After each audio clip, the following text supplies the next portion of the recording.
Mas nós vamos meditar por alguns instantes na palavra do Senhor sobre a imutabilidade de Deus. O que é isso?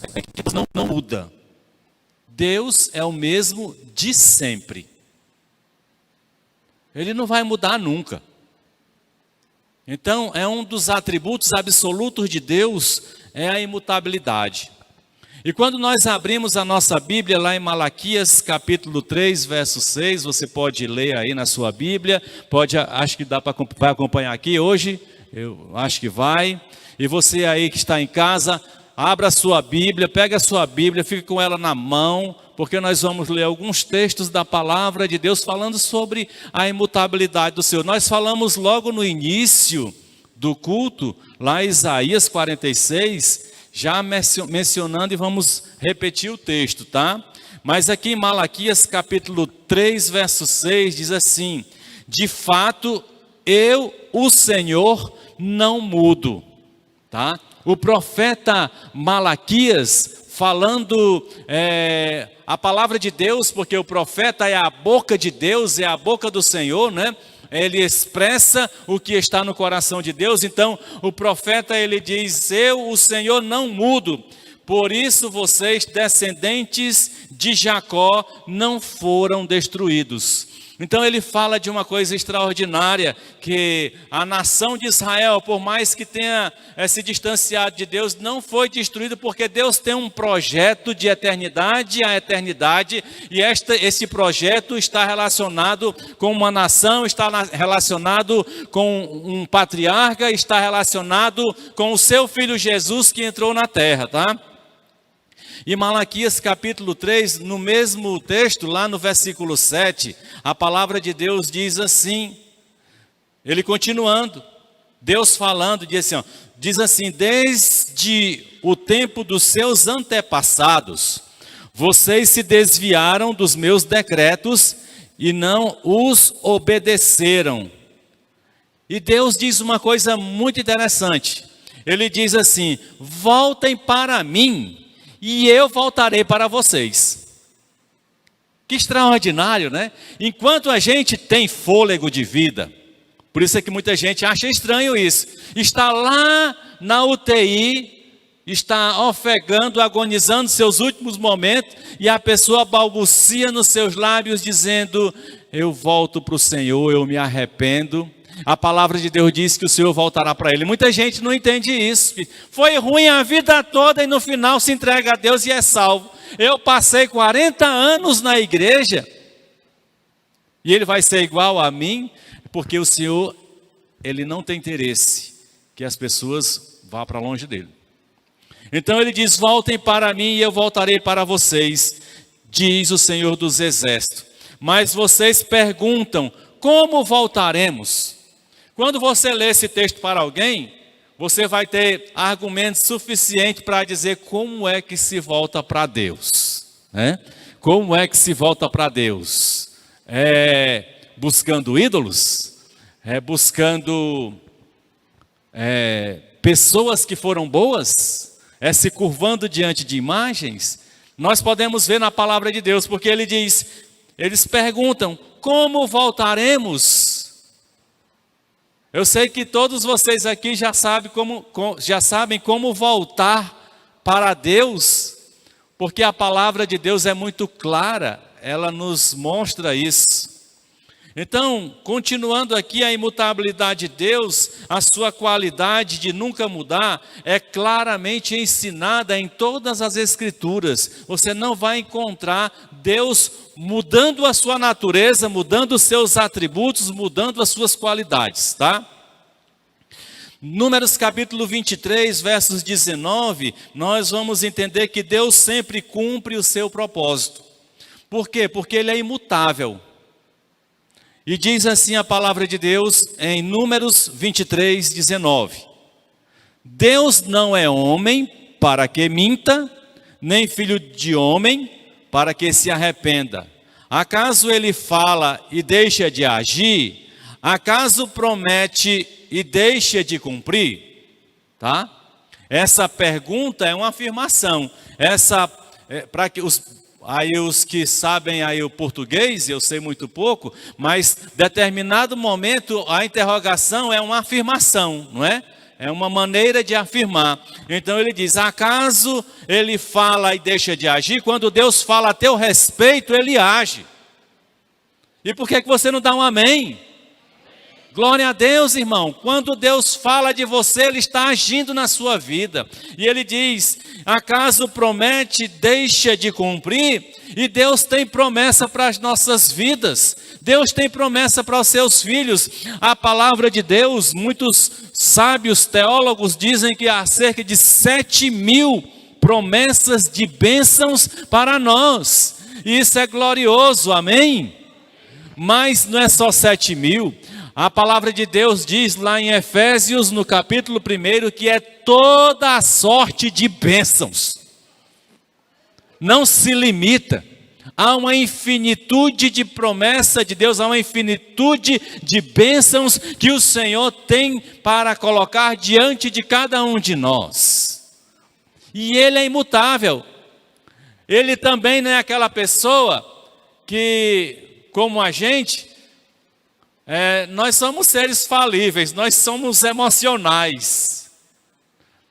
E a gente vai cuidando de uma pessoa até um dia que ela faz algo que não é bom com a gente. Na hora que ela faz algo que a gente não gosta, a gente já muda o trato com aquela pessoa. Porque nós somos mutáveis. Se é uma pessoa que é mutável, é o ser humano. É mutante mesmo, viu?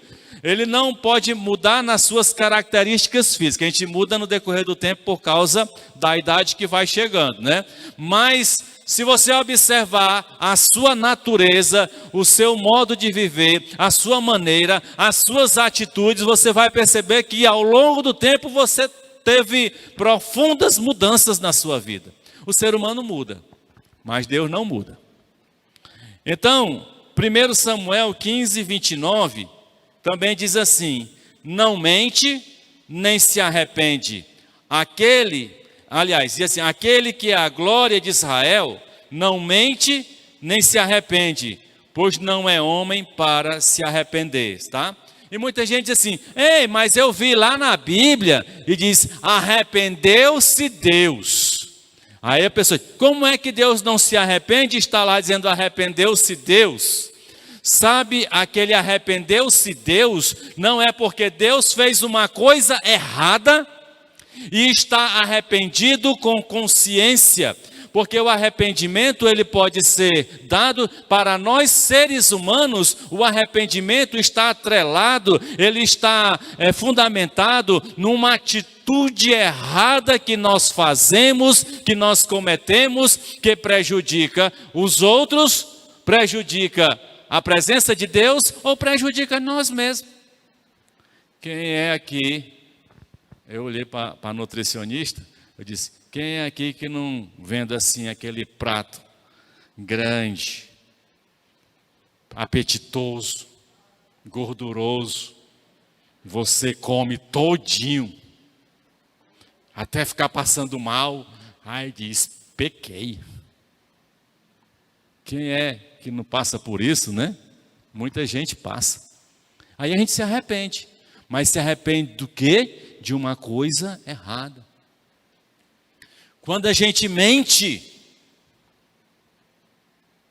porque nós mentimos, não é para mentirmos, mas o ser humano acaba mentindo. E vem aquele complexo de culpa nele. Sabe o que ele acontece com ele? Ele se arrepende. Mas esse não é o arrependimento de Deus. O arrependimento de Deus é porque o homem, quando falha, ele olha e diz, eu deveria ter olhado para esse homem com outro olhar. Esse é o arrependimento de Deus. O arrependimento de Deus não é porque ele se sente culpado.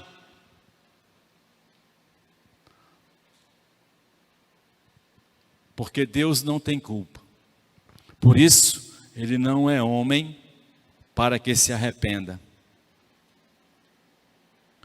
Isaías 46, 9 a 11, a palavra de Deus diz assim, Lembre-se das coisas passadas, das coisas muito antigas. Eu sou Deus e não há nenhum outro. Eu sou Deus e não há nenhum como eu. Desde o início faço conhecido o fim, desde tempos remotos o que ainda virá. Digo, meu propósito ficará de pé e farei tudo o que me agrada. Até fazer o homem agradou a Deus e viu Deus que era muito bom. Mas continuando aqui, ele diz, do Oriente convoco uma ave de rapina, de uma terra distante, bem distante, um homem para cumprir o meu propósito. É porque Deus, ele não se submete àquilo que o homem acha que tem que ser, tá? Deus, ele está muito, muito acima dos nossos pensamentos, da nossa visão, da nossa capacidade de entender. Muita gente, mas Deus usa uma ave de rapina, ele usou uma jumenta. E ele usa pessoas também, tá? E às vezes ele usa uma pessoa que você acha estranho. E eu vou te dizer uma coisa, você acredita se quiser. Uma vez uma pessoa estava embriagada e ela começou a dizer um bocado de coisa para mim e era chicotada. E eu fiquei ali calado ouvindo. Eu não estava ali concordando com a embriaguez dela. Mas se Deus usa uma ave de rapina, ele busca pessoas distantes para cumprir o seu propósito, ele usa quem ele quer. E eu entendi o recado de Deus. Porque ele diz que se nós nos calarmos, as pedras vão clamar. Então Deus faz como quer, para que nós, seus filhos, sejamos acordados. Para que a gente abra a vista. E Tiago também fala da imutabilidade de Deus, lá no capítulo 1, versículo 17. Toda boa dádiva e todo dom perfeito vem do alto, descendo do Pai das luzes, que não muda como as sombras inconstante, né? E outra tradução diz que não há sombra nem variação, né? E outra, sombra de mudança.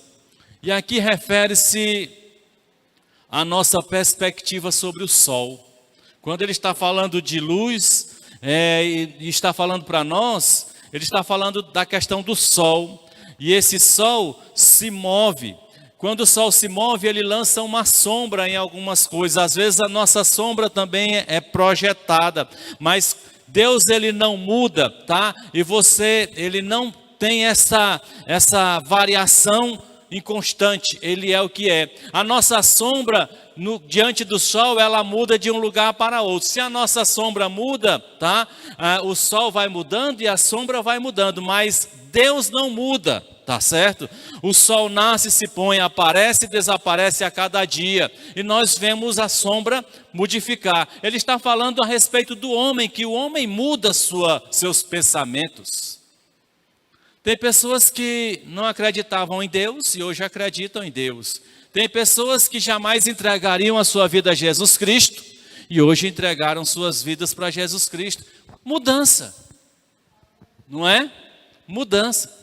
Tem pessoas que viviam de uma forma e hoje vivem de outra. Eu tenho um amigo que mora em outro país, que ele tinha uma forma de viver e hoje vive diferente. Quando a gente muda para alguns lugares, a gente acaba mudando. Tem pessoas que deixou de comer carne, não é mudança? É. Então, o ser humano, ele muda constantemente, tá? E essas mudanças no ser humano, elas às vezes são perigosas, porque faz com que a gente deixe de gostar da palavra de Deus, Algumas pessoas mudam, não querem mais cultuar o Senhor. Algumas pessoas mudam, não querem vir mais à igreja. Algumas pessoas mudam, e essas mudanças são trágicas e são perigosas. Mas por isso que ele está falando na sua palavra que ele é imutável, e nós devemos observar a sua palavra para que nós não venhamos ter mudanças. Às vezes nós mudamos, e quantas vezes já ouvi alguém dizer assim: eu já fiz muito pela igreja, agora eu não vou fazer mais não, então vai morrer. Porque enquanto nós carregamos Cristo em nós aqui, nós temos uma missão. Enquanto nosso coração bate, nós temos uma responsabilidade, meu querido. E a nossa responsabilidade aqui é levar outra pessoa a conhecimento da verdade da palavra de Deus, para que ela decida o caminho que quer tomar. Mas eu vejo pessoas mudando. Não, já chegou o meu tempo, eu já trabalhei demais. Eu escuto isso muito. Tu imagina se Deus mudasse, ele diz: também eu não estou mais me agradando de você. Tu imagina isso? Mas Deus é imutável e Ele ama você, né? Olha assim para o irmão do teu lado, num olhar bem fulminante, não precisa falar não, só basta olhar e dizer: Deus ama você, viu? É fulminante o olhar, né? Pensa num negócio fulminante, é um olhar, né? Hã? É só no olhar, e esse negócio de olhar é perigoso, viu? Né? Olhe só para o seu marido aí. Estou brincando. Então a palavra de Deus diz isso. Mas com Deus que é espiritualmente falando, é a própria luz, por isso onde Ele está, a luz está presente, né? E não há trevas alguma, não há nenhuma mudança, nem nada parecido com Deus. Onde Deus está, é a luz que sobressai a luz do sol. Anote isso aí, Deus é imutável em sua natureza, perfeição, propósito, promessa e dádiva. Viu? Pode anotar. Deus é imutável em sua natureza, perfeição, propósito, promessa e dádiva. Ele, sendo santo, não pode voltar-se para o que é mal. Sendo a fonte de luz, não pode ser a causa de escuridão. A Bíblia é clara a afirmar que Deus não muda de ideia, de vontade ou de natureza. Salmo 119, 159, 160. Capítulo 119, né?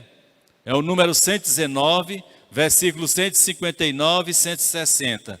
Vê como amo os teus preceitos, dá-me vida, segundo o teu amor leal. A verdade é a essência da tua palavra, e todas as tuas justas ordenanças são eternas. Quando você se referir a Deus, saiba que Ele é uma constante em toda a eternidade. Quando você se referir de Deus, às vezes as pessoas falam de Deus de uma maneira hoje, e do outro dia fala de outro. Eu vejo pessoas dizendo: olha, Deus falou comigo hoje que esse ano vai ser assim, assim, assim, assim. No outro ano, então Deus me falou tudo diferente. Deus não falou, porque Deus, Ele é uma constante. E o alvo de Deus aqui na terra é o homem. Não é o jacaré, nem o elefante. O alvo de Deus aqui é você, sou eu, é você que está aí. Deus possui... Amém? Eu vi um amém, que glória a Deus, né? Os irmãos estão calados, é por causa da máscara, né? Eu acho que a máscara impede a gente dar um glória a Deus, né? Tá certo. Que pena. Fazer o quê, né? Deus possui atributos que são atributos absolutos, e também Deus possui atributos que são chamados atributos morais. Os atributos absolutos que não dependem de outrem ou de uma coisa, são independentes. Os mais conhecidos atributos de Deus são autoexistência, tá?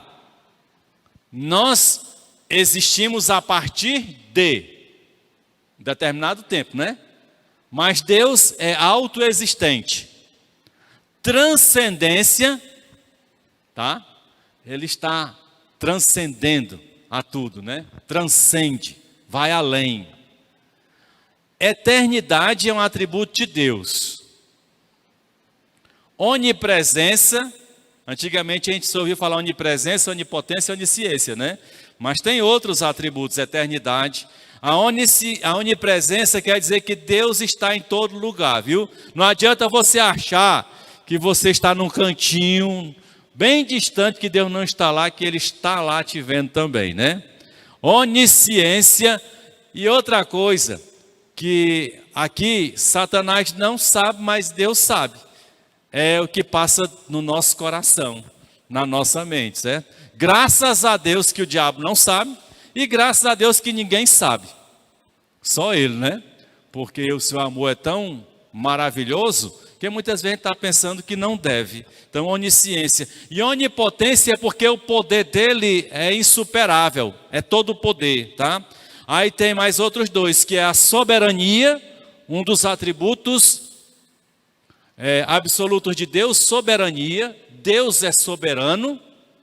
E o último é o tema da mensagem, a imutabilidade. Deus é imutável. Agora, também Deus tem alguns atributos morais. Aí deixe-me te chamar a atenção que esses atributos morais de Deus, Ele me convida e convida você para vivermos esses atributos. Tá? Os atributos morais de Deus. Muitas pessoas entram na igreja e querem ser onipotentes, eu não sei se já viram, né? Diz assim, vou jogar com a bola de fogo e você aí joga a bola de fogo, aí cai um bocado de gente, né? Acho que é um negócio meio louco, tá entendendo? Mas cai. Porque a gente, depois que aceita Jesus Cristo, a gente quer os atributos absolutos de Deus. A Bíblia não disse isso para a gente, não. Mas os atributos morais de Deus, eles nos convoca, Ele nos convida a viver igual a Ele. Vamos lá para esse? Amor. Amor é um atributo moral de Deus, porque Deus é amor, porque Deus amou o mundo. Quando ele diz o mundo, não é o mundão aí não, é a pessoa que está no mundo, né? Porque Deus amou as pessoas que estão no mundo. Tá? Amor. Deus é amor e Ele quer que a gente venha irradiar amor.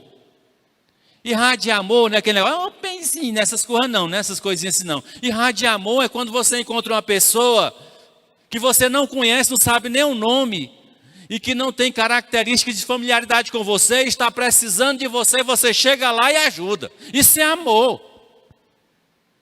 Né? É assim que Ele chega para a gente, sem a gente merecer e nos ajuda. Tá? É você levantar a pessoa que está caída. É dar um tempo com ela. Não é perder tempo não, a gente não perde tempo. Amor. Santidade. Deus é santo. Ele diz, eu sou santo. Mas lá em Hebreus capítulo 11, né, acho que não sei se é versículo 6 por ali, diz que a gente tem que buscar santidade, sem a qual veremos a Deus. Né? Eu acho que, não sei se é no 11, 6, os irmãos podem depois procurar, tá? Mas a santidade é um atributo moral de Deus que Ele nos convida a viver junto com Ele a santidade. E sabe o que é santidade? Não é aquele negócio, não me toque. Santidade é porque eu sou separado do mundo.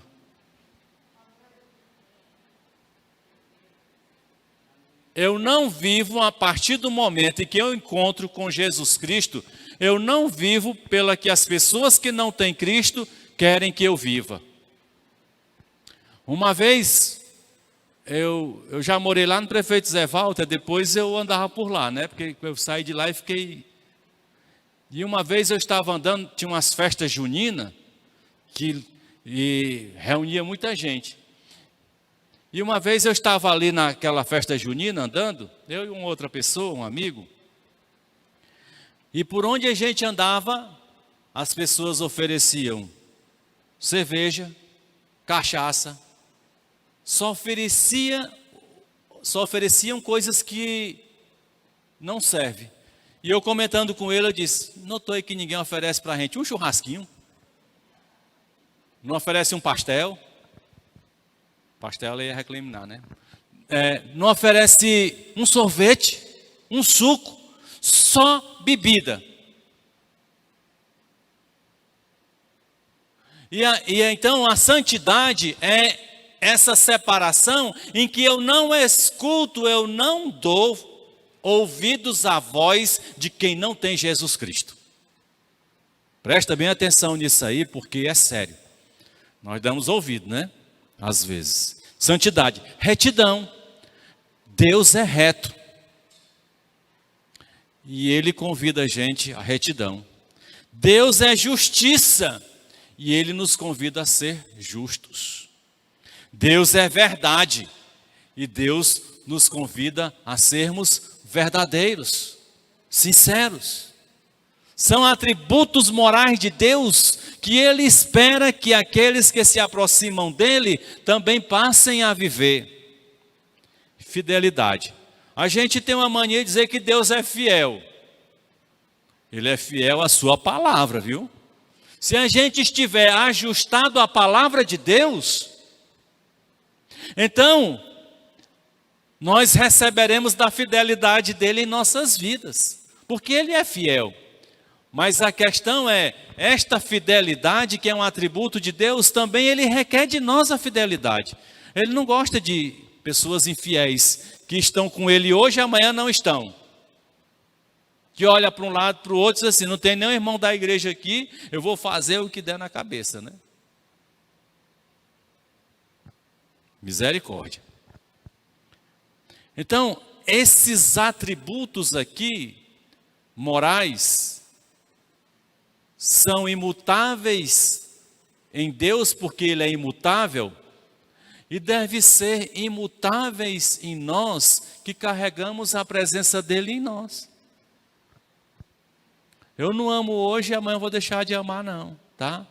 E preste bem atenção que eu vou trazer um dado aqui para vocês, estranho, real. Sabe, quantas pessoas no mundo se dizem cristãs? 2,3 bilhões de pessoas. 2,3 bilhões de pessoas dizem que são cristãs, professam o cristianismo. Uma boa parte na Igreja Católica, uma outra parte no segmento protestante e outra parte no segmento ortodoxo. Mas todas essas, independente da maneira como elas se comportam, dizem que são cristãs. 2,3 dá cerca de 33% da população do mundo. Isso quer dizer que em cada 3 pessoas no mundo, uma se diz cristã. Mas esse cristianismo possui os atributos morais do Deus que é imutável? Será? O que a gente vê são pessoas se degladiando muitas vezes, brigando, discutindo, tendo ódio. É preciso uma consciência, uma conscientização para que a gente venha viver a verdade da palavra de Deus, tá? Então, nem todos que se dizem cristãos são nascidos de novo, porque para nascer de novo, você tem que confessar. Eu acho que eu já contei aqui uma dezena de vezes e eu vou contar de novo. Eu estava em Canindé evangelizando, isso faz tempo, viu? Não foi agora não. Eu estava evangelizando em Canindé e entrei numa casa. Eu e mais 2 pessoas. Eu nem me lembro mais quem era que estava comigo na equipe. E eu comecei a falar de Jesus para uma senhora lá, e quando eu falava um versículo, eu começava a falar o versículo e ela dizia o versículo todinho. E eu e para cá e para lá, e eu já estava ficando encabulado, né? Porque a mulher sabia mais a Bíblia do que eu.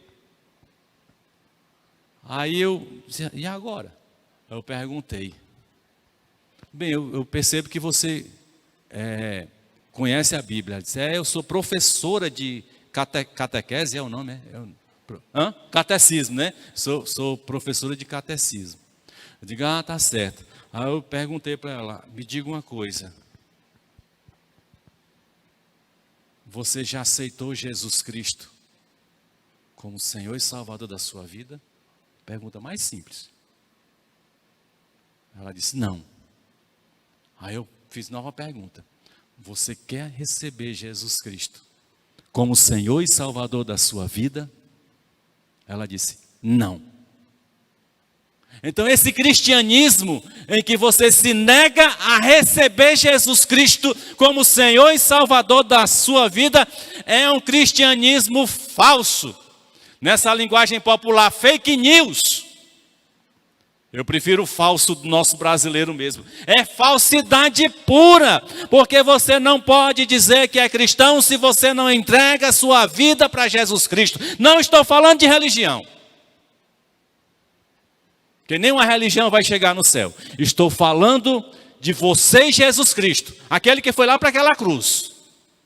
É você e ele. Né? Então, meus queridos, esse dado estatístico, muita gente é maravilhoso, não serve para nada. O que serve é o que eu estou me entregando. O que está acontecendo comigo. Essa é a grande diferença. Com a imutabilidade de Deus, significa que a sua palavra também permanece imutável. A Bíblia não muda, viu?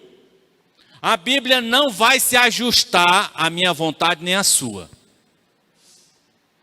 Não adianta procurar textos bíblicos achando que vai encontrar escape para o teu pecado, que não vai. Você vai se condenar cada vez mais. Eu digo isso porque quando eu era mais jovem, eu procurava lá uns textozinhos para ver se dava uma escapada.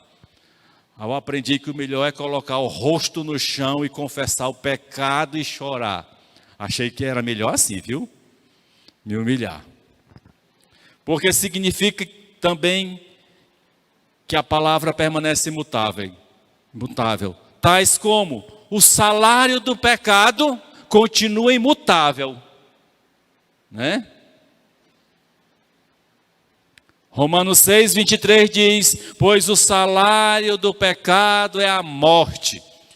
Não pense porque nós estamos no século 21, não pense que nós estamos no século 21 com as altas tecnologias funcionando, não pense porque nós estamos no século 21 com o maior índice de conhecimento que o ser humano pode ter, nós temos acesso às informações em questões de segundo e de qualquer coisa hoje. Não pense que por causa disso a palavra de Deus mudou, porque ela não mudou. A palavra de Deus é imutável. Então o salário do pecado continua sendo a morte.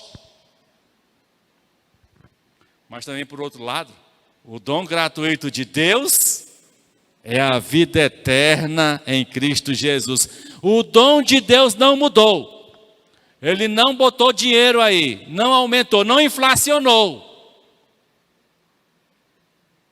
Como lá pela Idade Média, andavam aí loteando aí um terreninho no céu. E era caro o negócio, viu? Não era barato não. Esqueceram de ler que o dom de Deus é gratuito e é vida eterna. Glória a Deus? Amém, né? Glória a Deus. Então não mudou também. Assim como o salário do pecado. Se você peca, você está destinado à morte. Quando eu falo pecado aqui, é quando você tem prazer de fazer a coisa errada. E já perdeu a consciência, está fazendo na maior alegria do mundo.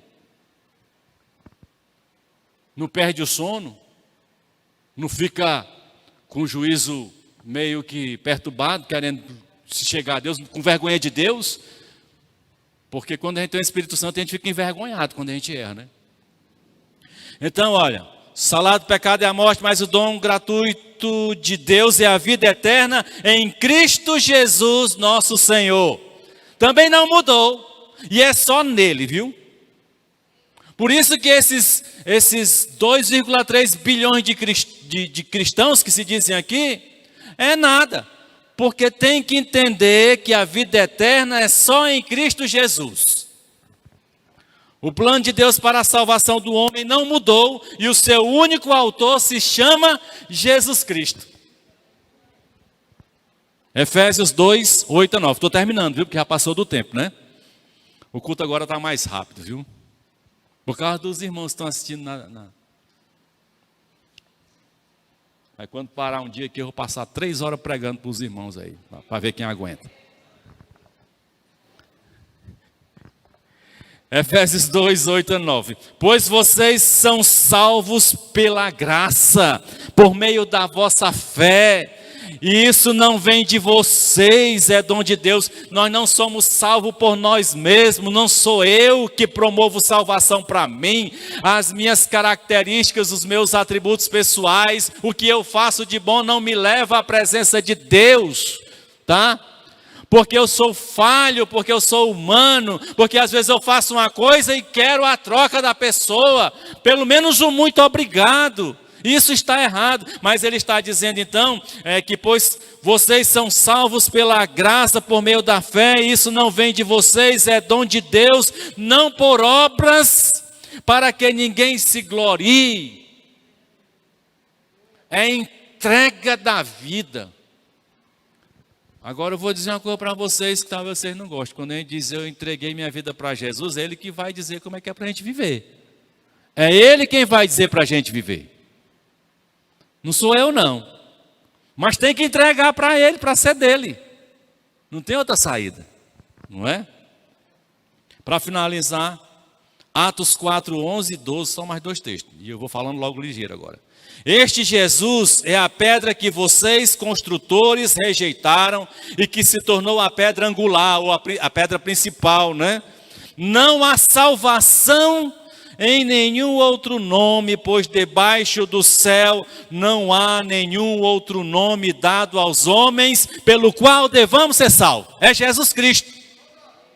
E a palavra de Deus continua pura. Não vai ser a sua bondade, as suas boas obras, o que você acha que está fazendo, que vai lhe levar à salvação. É Jesus Cristo. Entregue-se a Ele totalmente. Você que ouve essa palavra aqui ou lá no computador, entregue-se a Jesus Cristo, meu querido. João 3, 17 e 18. Pois Deus enviou o seu Filho ao mundo, não para condenar o mundo, mas para que este fosse salvo por meio dele. Quem nele crê não é condenado, mas quem não crê já está condenado por não crer no nome do Filho unigênito de Deus. Deu para entender, irmãos? Deu para entender que é só em Jesus Cristo. E que a gente tem que entregar a vida para Ele, e tem que estar parando de se preocupar demais com a nossa vida, e ficar enchendo a nossa vida de atributos meramente humanos, características que são desprezíveis, como orgulho, vaidade, ambição, inveja. Nós precisamos aprender que agora, em Cristo, nós somos uma nova criatura. Amém? Então que você que está aqui, se você ainda não aceitou Jesus Cristo, aceite. Se você se distanciou de Jesus Cristo, não estava sentindo a presença dele, se entregue de volta para Ele aí, se reconcilia. Ele quer você de volta, porque Ele não mudou, viu? Enquanto a gente está com o coração batendo aqui, Ele está recebendo a gente. Ele não nega, Ele não faz acepção de pessoas. Quem gosta de fazer acepção de pessoas são seres humanos. Deixa eu só falar mais um pouquinho, uma coisa aqui que dá para entender uma igreja de branco que se entrar um preto tem que sair. Essa é uma igreja que não é de Jesus Cristo, gente. Dá para entender uma igreja de negro que se um branco entrar, ele é escorraçado lá. Não é a igreja de Jesus Cristo. Porque Jesus Cristo não faz acepção de pessoas, Ele não tem preconceito racial, Ele não faz acepção financeira. Ah, quem é rico, quem tem dinheiro, pode sentar mais aqui à frente. Tem uns cadeirinhas mais aqui confortável. Não é isso não, gente. A gente precisa entender que quando a gente aceita Jesus Cristo, a nossa vida é dele e temos que viver com humildade, buscando servir ao Senhor e à sua igreja. Agora sim, que Deus abençoe cada um dos irmãos. Amém?